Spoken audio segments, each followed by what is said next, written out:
হাম সংক্রমণ ও উপসর্গ নিয়ে শুধু শিশুরাই নয়, কিশোর ও তরুণ বয়সীরাও আক্রান্ত হচ্ছে। চিকিৎসকরা বলছেন, হাম সংক্রমণের কারণে ডায়রিয়া, নিউমোনিয়া সহ বেশ কিছু জটিল রোগের ঝুঁকি তৈরি হচ্ছে শিশুদের। গত এক সপ্তাহে মৃত্যুর হার কমলেও হাসপাতালে কমেনি আক্রান্ত শিশুর সংখ্যা। রাজধানীর হাসপাতালগুলোর চিত্র তুলে ধরেছেন নাজিবুর রহমান। ঢাকার পার্শ্ববর্তী জেলা থেকে আসা এই শিশুটির মুখে এক ফোঁটা পানি তুলে দিতে মায়ের একরকম যুদ্ধে নামতে হচ্ছে।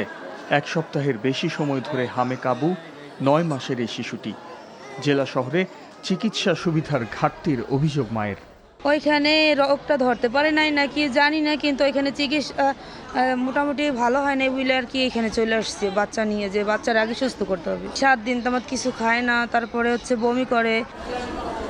মহাখালী ডিএনসিসি হাসপাতালে শিশু রোগীর ভিড় যেমনি আছে, সেই সাথে শতাধিক রোগী আছে কিশোর ও তরুণ। হাসপাতালে শয্যা সংখ্যার প্রায় কাছাকাছি শিশু ভর্তি আছে। আইসিইউ সেবা নিচ্ছেন অন্তত 50 জন। প্রথমে সমস্যা ছিল পাতলা পায়খানা, তারপর থেকে পাতলা পায়খানা ডায়রিয়া চিকিৎসা করছি, ভালো হয়েছে। হওয়ার পরে বাসা নেওয়ার পরে কদিন পরে জ্বর, ঠান্ডা, কাশি।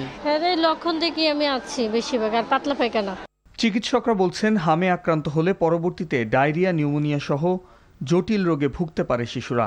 মিজেলস ভালো হয়ে যাওয়ার পরও রোগীর ইমিউন সিস্টেম যেহেতু অনেক দুর্বল থাকে, পরবর্তীতে রোগী কিন্তু আবার কমপ্লিকেশনের চান্স থাকে, এবং আমরা দেখছিও দেখা যায় রোগীর মিজেলস হয়ে ভালো হয়ে যাচ্ছে, বাসা থেকে নতুন করে সেকেন্ডারি ইনফেকশন, আবার নিউমোনিয়া নিয়ে আমাদের কাছে ভর্তি হচ্ছেন, হয়তো কান পাকা নিয়ে ভর্তি হচ্ছেন, এইগুলো নিয়ে ভর্তি হচ্ছে। কিন্তু আমরা দেখছি ইভেন্টটা হওয়ারই কথা ছিল, এটাই কমন, কেননা যেহেতু রোগ প্রতিরোধ কমে গেছে।